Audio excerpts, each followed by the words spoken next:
الحمد لله الذي هدانا للإسلام وما كنا لنهتدي لولا أن هدانا الله وأكمل لنا ديننا وأتم علينا نعمه ورضي لنا الإسلام دينا ونشهد أن لا إله إلا الله وحده لا شريك له ونشهد أن سيدنا وسندنا وشفيعنا وحبيبنا ومولانا محمدا عبده ورسوله صلوات الله تبارك وتعالى عليه وعلى آله وأصحابه وأتباعه وأزواجه وذرياته وأهل بيته وأهل طاعته وبارك وسلم تسليما كثيرا كثيرا. أما بعد فقد قال الله تبارك وتعالى في الكلام المجيد والفرقان الحميد: أعوذ بالله من الشيطان الرجيم. بسم الله الرحمن الرحيم. حاميم والكتاب المبين إنا أنزلناه في ليلة مباركة إنا كنا منذرين فيها يفرق كل أمر حكيم أمرا من عندنا إنا كنا مرسلين. عن عائشة رضي الله تعالى عنها قالت: قال رسول الله صلى الله عليه وسلم: إن الله ينزل ليلة النصف من شعبان إلى السماء الدنيا فيغفر لأكثر من عدد شعر غنم كلب أو كما قال عليه الصلاة والتسليم. صدق الله العظيم وصدق رسوله النبي الكريم ونحن على ذلك لمن الشاهدين والشاكرين والحمد لله رب العالمين. بزرگان محترم، آپ جانتے ہیں کہ یہ شعبان المعظم کا مہینہ چل رہا ہے. رجب اور رمضان کے درمیان کا یہ مہینہ ہے اور یہ شعبان کا مہینہ ہے، اور تقریباً اس کی 14 تاریخ ہو چکی ہے. یہ جو مہینہ ہے وہ بڑا بابرکت مہینہ ہے اور بڑا متبرک مہینہ ہے. اس کی عظمت، اس کی برکت، اس کی فضیلت کا اندازہ اس بات سے لگایا جا سکتا ہے کہ نبی کریم صلی اللہ علیہ وسلم اس مہینے کے اندر روزے رکھنے کا خوب اہتمام فرماتے تھے.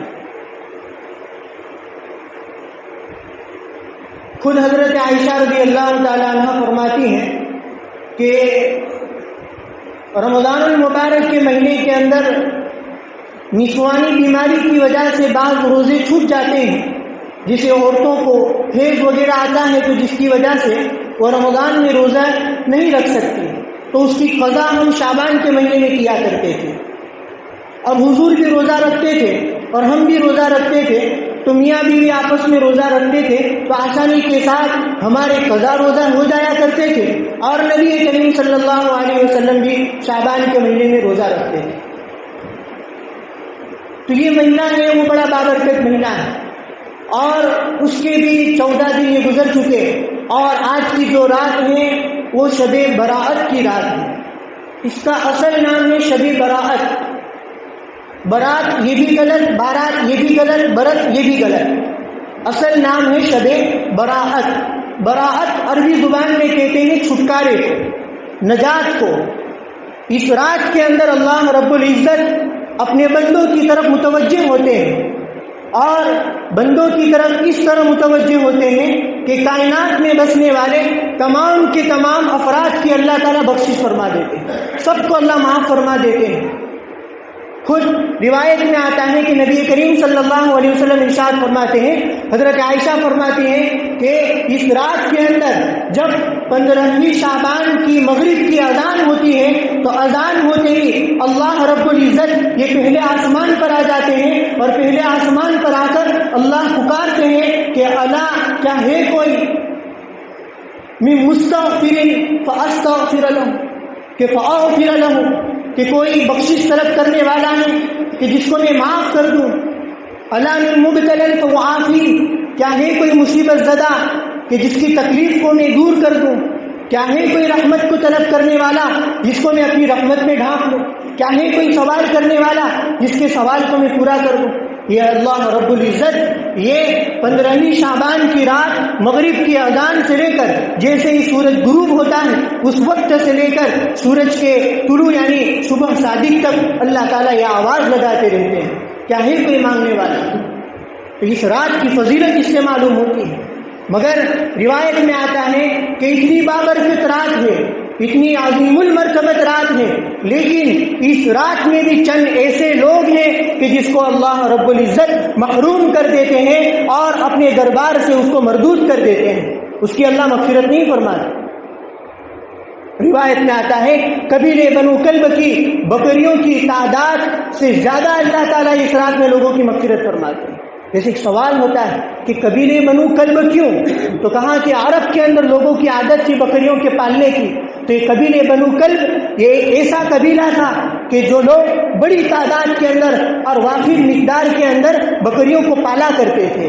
اس لیے اللہ رب العزت نے اور نبی کریم صلی اللہ علیہ وسلم نے اہل عرب کو سمجھانے کے لیے کہا کہ تمہارے آس پاس میں جو قبیلہ ہے اس کے اندر ایک قبیلے بنو کلب ہے، اور وہ لوگ بہت زیادہ مقدار میں بکریوں کو پالتے ہیں.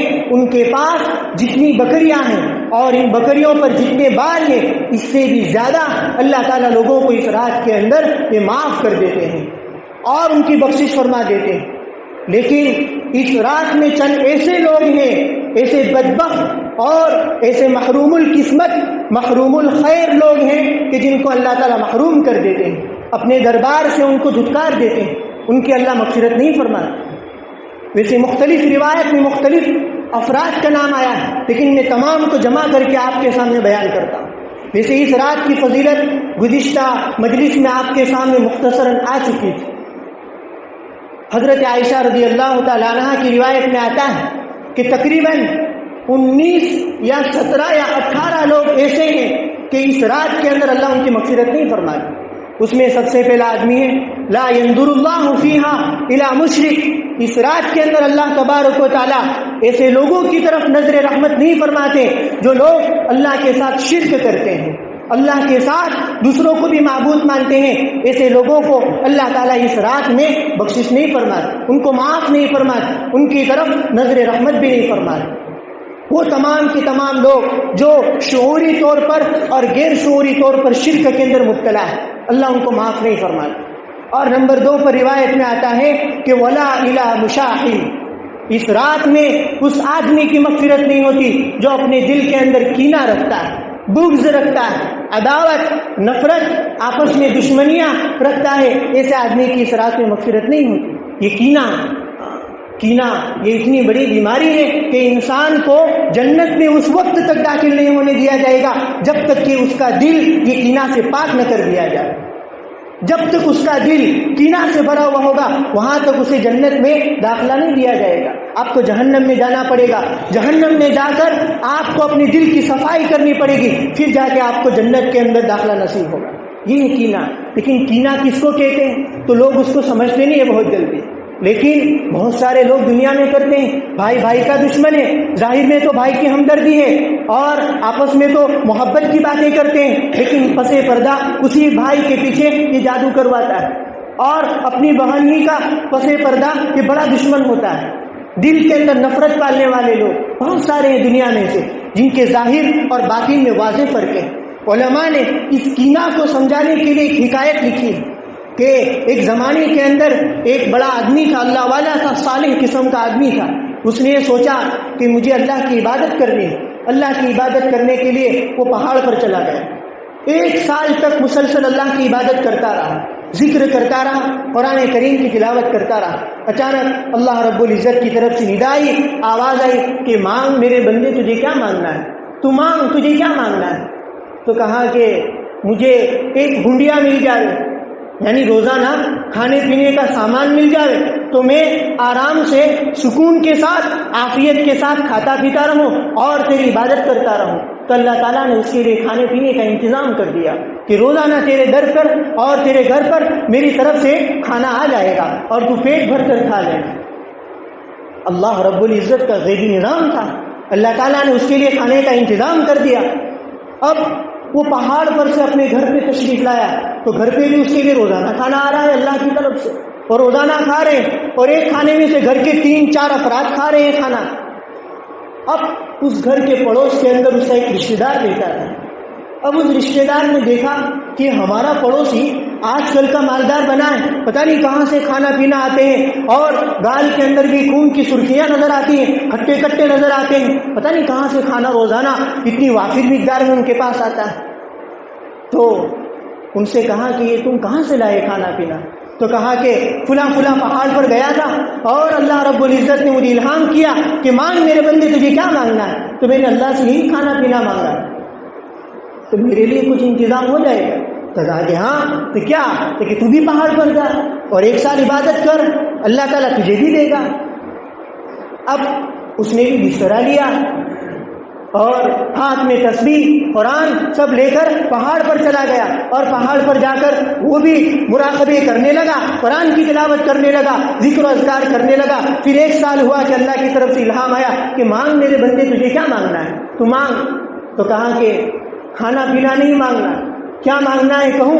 مانگنا یہ کہ وہ میرا فلاں رشتہ دار اور فلاں پڑوسی ہے، اس کا کھانا تو بند کر دے، اس کا کھانا تو بند کر۔ یہ ہے کینہ، یہ ہے کینہ کہ دوسرے کی اچھائی ہم سے دیکھی نہیں جاتی، دوسرے کا کاروبار یہ ہم سے دیکھا نہیں جاتا، دوسرے کی صحت، دوسرے کی تندرستی، دوسرے کی مال و دولت یہ ہم سے دیکھی نہیں جاتی۔ یہ آستین کے ساتھ آپ کے اس شہر میں بہت سارے موجود، آپ کے رشتہ دار میں آپ کھنگال کر دیکھیے، سب سے بڑا دشمن یہ آپ کا رشتہ دار ہوگا۔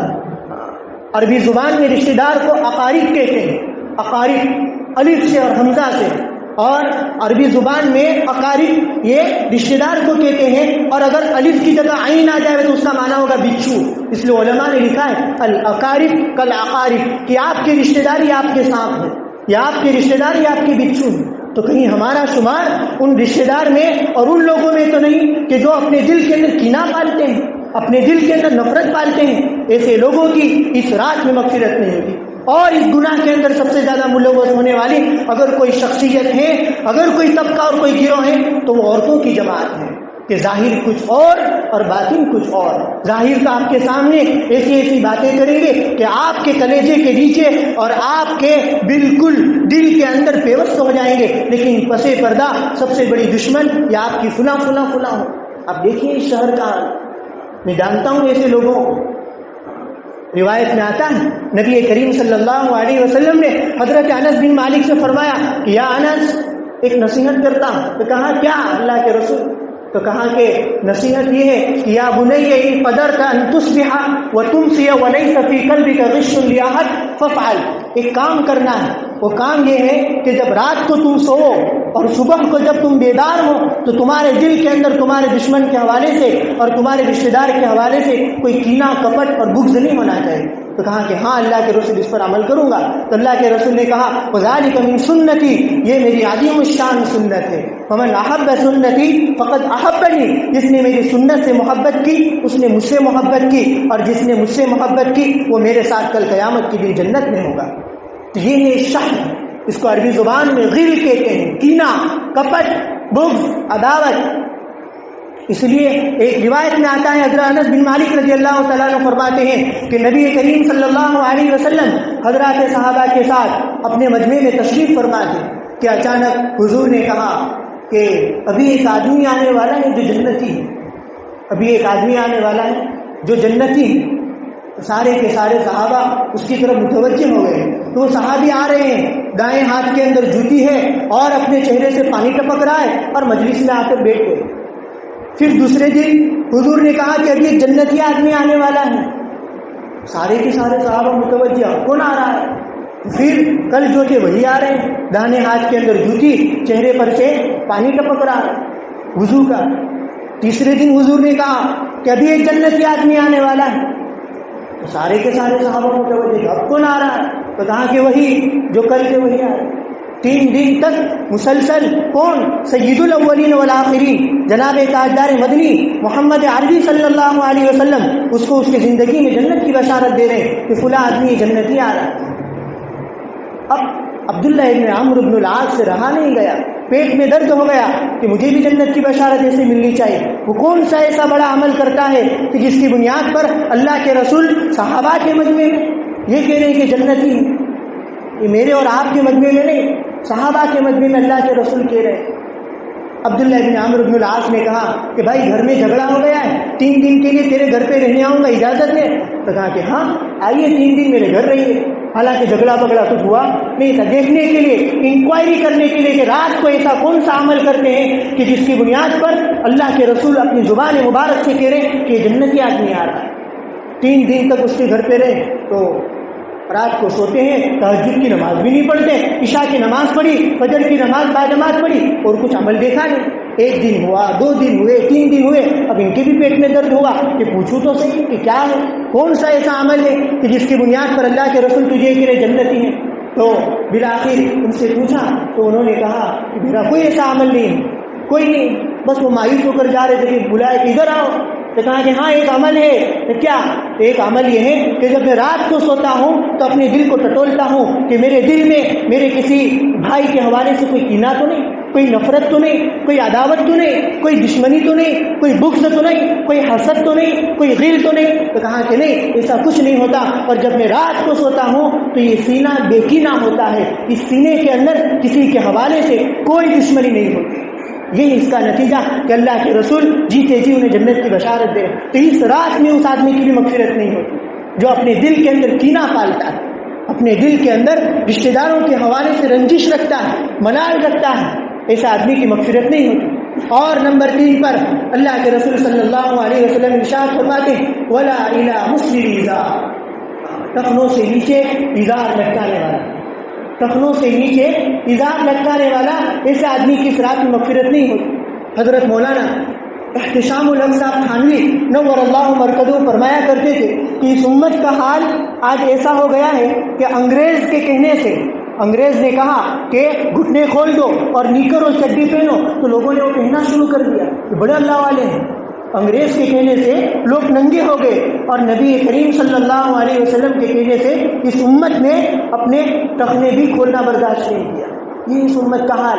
روایت میں آتا ہے نبی کریم صلی اللہ علیہ وسلم نے ارشاد فرمایا من جر ازارہ خیلا لم ينظر اللہ الیہ یوم القیامہ، جو آدمی تکبر کی وجہ سے اپنی ازار کو ٹخنوں سے نیچے رکھتا ہے کل قیامت کے دن اللہ تعالیٰ اس کی طرف نظر رحمت بھی نہیں فرمائے.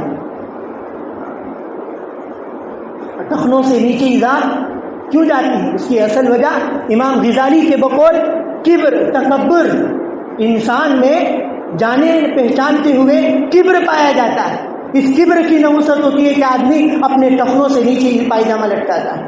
اور یہ ایسا گناہ ہے کہ 24 گھنٹے انسان گناہ کے اندر ملوث ہوتا ہے. 24 گھنٹے.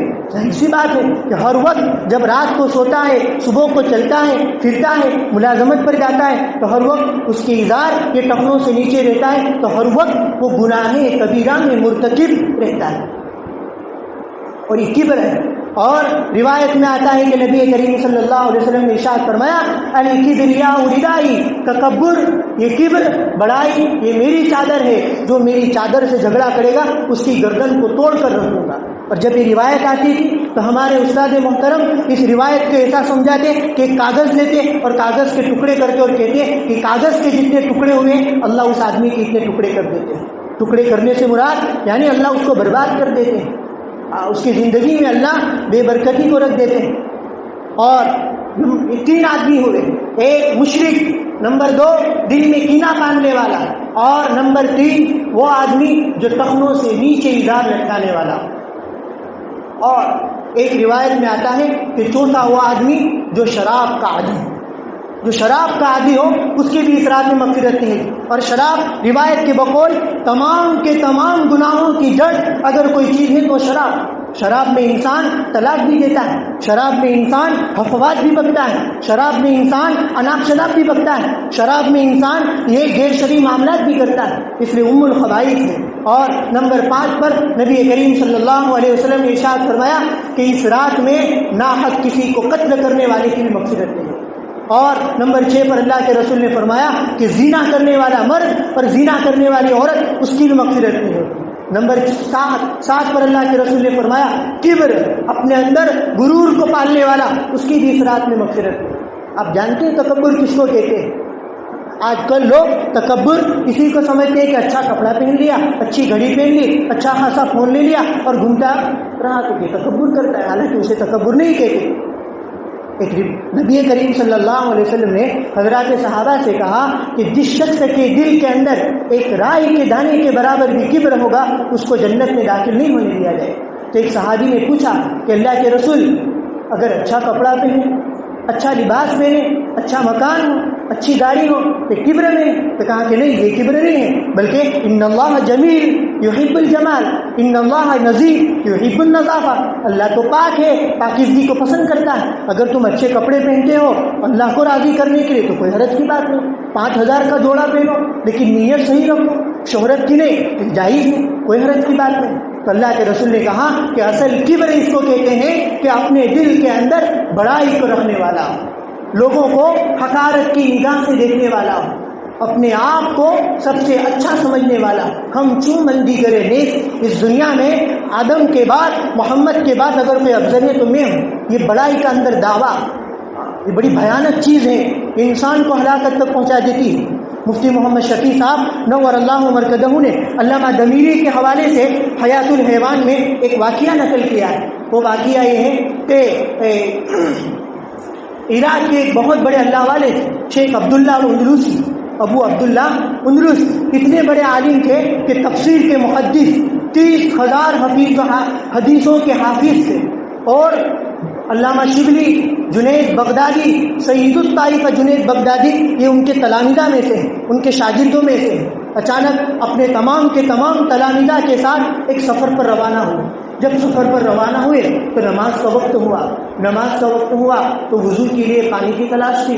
پانی تلاش کرنے کے لیے کبھی ادھر گئے کبھی ادھر گئے. اچانک عیسائی کی ایک بڑا جھنگھٹا بیچا ہوا تھا تو وہاں یہ پوری کی پوری مجلس وہاں پہنچی اور دیکھا کہ یہ لوگ اللہ کی نافرمانی کر رہے ہیں، اللہ کی نافرمانی کر رہے ہیں اور بتوں کو پوج رہے ہیں. اس وقت ان کا تمام کے تمام قافلہ وہاں سے روانہ ہوا اور اچانک شہر کے اخیر کے اندر ایک کنواں تھا، وہاں چند لڑکیاں تھیں تو وہاں پانی لینے کے لیے پہنچے. ان کے شیخ عبداللہ اندلوسی اتنے بڑے عالم، تفسیر اور حدیث کے بہت بڑے ماہر اور بڑے صوفی اور اتنے بڑے عالم کہ جنید بغدادی جن کو سید الطائفہ کہا جاتا ہے، تمام کے تمام اولیاء کے سردار جنید بغدادی، ان کے بھی شیخ ابو عبداللہ اندلوسی وہ بھی ان کے ساتھ. تو وہاں پانی لیا تو شیخ کی نظر ایک نوجوان عورت پر پڑ گئی. جیسے ہی نوجوان عورت پر ان کی نظر پڑی تو ان کی محبت ان کے دل کے اندر پیوستہ ہو گئی. ایسی پیوستہ محبت ہوئی کہ شیخ صرف نماز پڑھتے، نہ کھانا کھاتے، نہ پانی پیتے، کوئی چیز نہیں، نہ کلام نہ سلام، کوئی چیز نہیں، ہر وقت اپنا سر جھکائے رکھتے اور کچھ کہتے نہیں۔ اب علامہ شبلی، جنید بغدادی، اتنے بڑے بڑے علماء، انہوں نے کہا کہ حضرت آپ کی یہ حالت دیکھ کر ہمارے دل کے اندر رنجش ہو رہی کہ آپ کو کیا ہو گیا ہے؟ تو کہا کہ کیا بتاؤں، دل کی بات ہے، اللہ بھی جانتا ہے، جو ہے وہ صاف کہہ دیتا ہوں کہ فلاں فلاں لڑکی پر میرا دل یہ جاگوزی ہو گیا ہے، اس کی محبت کے اندر میں اندھا ہو چکا ہوں اور مشیخت کا لباس مجھ سے اتار دیا گیا ہے، اس لیے میں آپ کے ساتھ نہیں آؤں گا، میں یہیں پر رہوں گا۔ اب جنید بغدادی، علامہ شبلی یہ سب رونے لگے کہ حضرت آپ ہمارے ساتھ چلیے، کہ نہیں میں اب نہیں آ سکتا، بزرگی کا لباس مجھ سے اتار دیا گیا۔ اچانک سے سب کے سب ان کے شیخ اور جتنے بھی لوگ تھے وہ سب کے سب وہاں سے واپس روانہ ہو گئے، واپس روانہ ہوئے۔ 1 سال کے بعد پھر ان کے دل میں بات آئی کہ شیخ کی ملاقات کر کے آتے ہیں کہ شیخ کس حال میں ہے، تو وہاں جاتے ہیں تو شیخ کو سور کو چرا رہے ہیں۔ کون؟ سید الطائفہ حاجی امداد اللہ، سید الطائفہ جنید بغدادی کے شیخ، علامہ شبلی نعمانی کے شیخ، اتنے بڑے عالم، اور وہ لکڑی جس لکڑی کو پکڑ کر وہ خطبہ دیا کرتے تھے، اس لکڑی سے آج سور کو چرا رہے ہیں۔ سارے کے سارے ان کے مرید اور بڑے بڑے ان کے تلامذہ یہ سب رونے لگے کہ یہ کیا ہو گیا، یہ کس وجہ سے ایسا ہوا؟ تو کہا کہ جو اللہ عزت دیتا ہے وہی اللہ ذلیل بھی کر سکتا ہے، اس کے ہاتھ میں ہے۔ اللہ کے غضب سے، اللہ کے قہر سے تم لوگ ڈرو کہ اللہ یہ بڑا غضبناک بھی ہے، بڑا شدید بھی ہے، تو بڑا غفور الرحیم بھی ہے۔ تو کہا کہ اس کی کیا وجہ ہوئی؟ تو وجہ اصل میں یہ ہوئی، پورا تفصیلی واقعہ ہے، وقت کم ہے، اختصار کے ساتھ ختم کرتا ہوں۔ انہوں نے کہا اصل وجہ یہ ہوئی کہ جس وقت ہم تمام کے تمام لوگ عیسائیوں کی مجلس کے پاس پہنچے تھے، وہ لوگ بتوں کی پوجا کر رہے تھے، اس وقت میرے دل کے اندر ان کی حقارت آ گئی تھی۔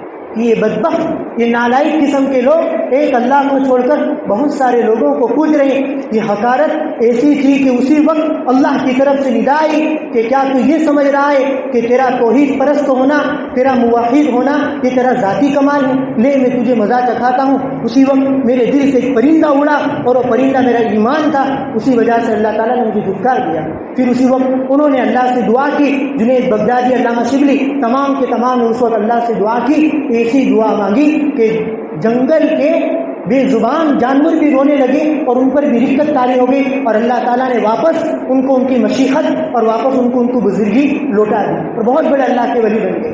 میرے کہنے کا اصل مقصد یہ ہے کہ حقارت کی نگاہ سے کسی کو دیکھنا، اپنے دل میں کبر کو پالنا اور کسی کو کمزور کمتر سمجھنا، یہ اتنا بڑا گناہ ہے، آپ کی سالہ سال کی عبادت کو یک لخت ختم کر سکتا ہے۔ تو میرے کہنے کا اصل مقصد یہ ہے کہ کبر، اپنے دل کے اندر جو کبر پالنے والا ہو، اس رات کے اندر اس کی بھی اللہ مغفرت نہیں فرماتا۔ اور ایک روایت میں آتا ہے کہ نبی کریم صلی اللہ علیہ وسلم نے ارشاد فرمایا اس رات کے اندر جادوگر کی بھی مغفرت نہیں ہے۔ یہ ما ثبت ابی سنت، شیخ عبدالحق محدث دہلوی کی کتاب ہے، اس کے اندر یہ تفصیلی روایات موجود ہیں۔ تو اس رات کے اندر بہت سارے ایسے لوگ ہیں جو اللہ رب العزت کی طرف سے محروم رہتے ہیں۔